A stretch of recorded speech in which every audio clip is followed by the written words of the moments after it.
Sejam bem-vindos à viagem ao desconhecido.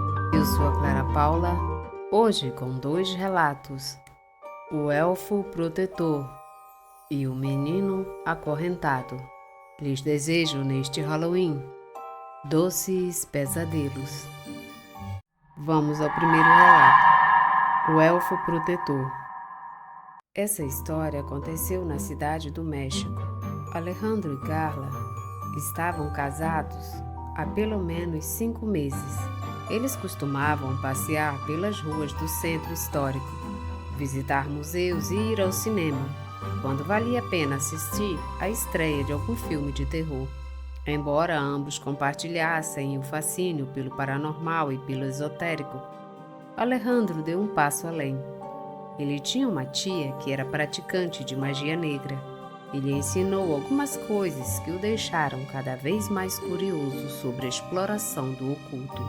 Um deles era sobre duendes, e como eles poderiam ser aliados para dar boa sorte. E isso, mais tarde, o levou a visitar uma loja esotérica em um bairro afastado. Carlo o acompanhou sem concordar totalmente, pois acreditava que, além de curtir filmes e histórias que você encontra na internet para passar o tempo, começar a buscar energias ou coisas relacionadas ao ocultismo lhe dava a sensação de que isso não iria acabar em uma boa experiência. Alejandro entrou na loja e começou a procurar até encontrar alguns bonecos em formatos de elfo, que vinham com um pequeno pergaminho. O proprietário explicou que se tratava de um elfo protetor, e no pergaminho havia uma oração que ele deveria fazer para ativá-lo, de preferência à meia-noite, quando a lua estivesse cheia, e ele deveria usar 3 velas em um círculo com sal. Carla viu tudo isso incrédula e indignada. Ela achou que era mais fantasia do que algo relacionado ao ocultismo. Ela acreditava que o homem só queria lhe contar histórias malucas para lhe vender um boneco que parecia muito velho e sujo. Apesar disso, Alejandro ficou fascinado e comprou a si mesmo. Uma semana se passou e aparentemente o assunto foi esquecido. Alejandro mencionou que o duende já estava ativo e começou a lhe dar oferendas, comida, álcool, moedas e aparentemente ele estava começando a ter mais sorte no trabalho e os problemas que tinha com sua família estavam começando a melhorar. Como se de alguma forma estranha as pessoas começassem a perceber isso de uma maneira mais positiva. Carla conta que se passaram 2 meses em que o relacionamento começou a se deteriorar e uma notável decadência no semblante de Alejandro. Embora tenha dito que sua sorte estava mudando para melhor, ele se tornou mais apático, amargo e desapaixonado no relacionamento. Isso a incomodava muito, porque ia desde os gritos e zombarias que Alejandro fazia com ela por tudo, além do ciúme doentio que ela mencionou antes que ele não tinha. O relacionamento terminou quando ele deu umas tapas nela durante uma intensa discussão que tiveram após saírem para jantar. Alejandro a acusou dela estar flertando com um cara que estava no restaurante, o que não era verdade. Você poderia dizer que esse relacionamento não terminou nada bem. Um mês depois de terminar e receber constantes assédios de Alejandro, com ligações e mensagens em vários horários do dia e da noite, onde ele implorava para que voltassem e que, caso contrário, faria todo o possível para que ela não fosse feliz com ninguém. Dizia isso em tom ameaçador e arrogante.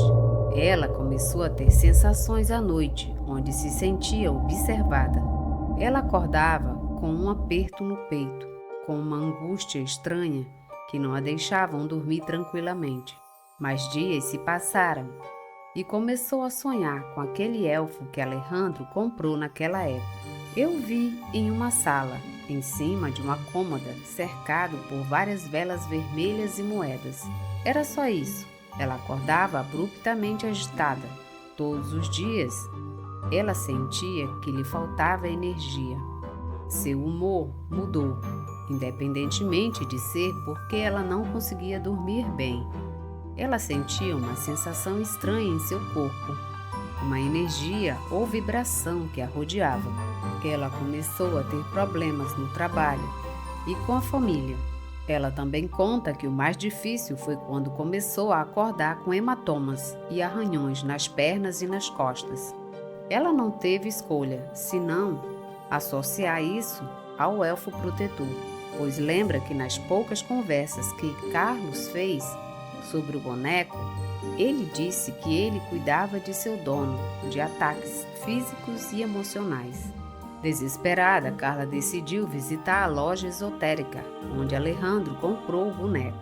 O proprietário, ao ouvir sua história, explicou que os elfos, embora protetores, também podiam ser vingativos, principalmente se sentissem que seu dono havia sido ferido emocionalmente. Com isso, ela confirmou que suas suspeitas eram verdadeiras. Carla, embora não fosse uma grande crente em religião ou em um ser divino como tal, começou a orar à sua maneira todas as noites para ver se surtia efeito, e ela pararia de ter aquela paralisia do sono e as marcas nas costas e na pele, que aos poucos a estavam fazendo perder a sanidade. Algumas noites ela conseguia dormir em paz, embora outras noites ela acordasse suando e soluçando porque sentia uma grande frustração ao sentir que essa estranha entidade estava tomando conta cada vez mais de sua energia e do aborrecimento que isso lhe causava. Carla, não tão convencida, conversou com o ex-companheiro para tentar remediar a situação. Eles tiveram uma discussão durante a ligação, a cobrou por coisas do passado, e embora não tenham resolvido nada, ao continuar com suas orações, ela conseguiu diminuir gradativamente os ataques noturnos. Por fim, ela diz que já se passaram 2 anos desde aquela experiência cruel e hostil. Ela não sofre mais nenhum tipo de ataque, mas menciona com certa amargura que se arrepende de ter saído com o ex-companheiro. Além dos problemas do relacionamento, ter que lidar com aquele ser estranho. Apesar do tempo, ela menciona que de vez em quando, à noite, ainda ouve leves risadas entre seus sonhos, como se aquela entidade não tivesse partido completamente. Fim desse relato. Vocês lembram daquele relato do elfo, que mesmo que a moça que era dona dele não tivesse pedido para ele, ele foi lá e se vingou do pai dela porque ele estava prejudicando a moça da história? Eles defendem o dono, mesmo se o dono não pedir tal coisa. Eles vão lá e atormentam, se vingam. Vamos para o segundo e último relato. É bem curtinho. O menino acorrentado. Quando eu tinha 12 anos, meus pais estavam se divorciando. E para que eu não fosse prejudicado, resolveram me mandar para a casa dos meus avós, um lugar afastado da cidade. Era praticamente um rancho ou algo assim. Quando meu avô chegou, me cumprimentou com um abraço e minha avó com um prato de comida, dizendo que eu estava muito magro. Tudo ia bem, até chegar a hora de dormir. No quarto, as tábuas rangiam e eu via barulhos no teto. Muitas vezes eu via um menino acorrentado no canto do quarto. Tive medo, mas nunca contei aos meus avós. Certa vez acordei no meio da noite e o menino estava sentado na minha cama.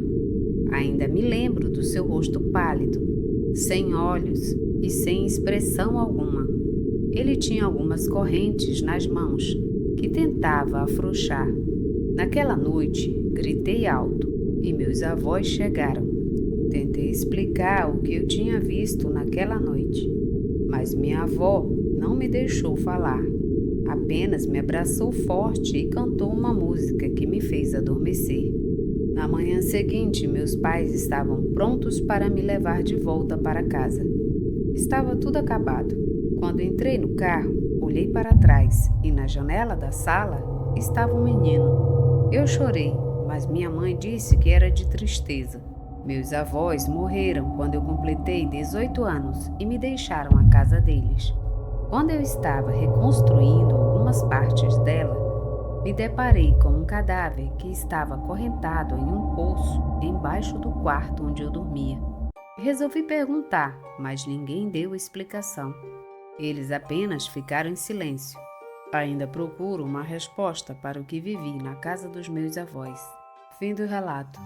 Obrigada por ouvir o relato. Se gostaram, deixem seu like, comentem, compartilhem e se inscrevam no canal. Obrigada e até a próxima viagem.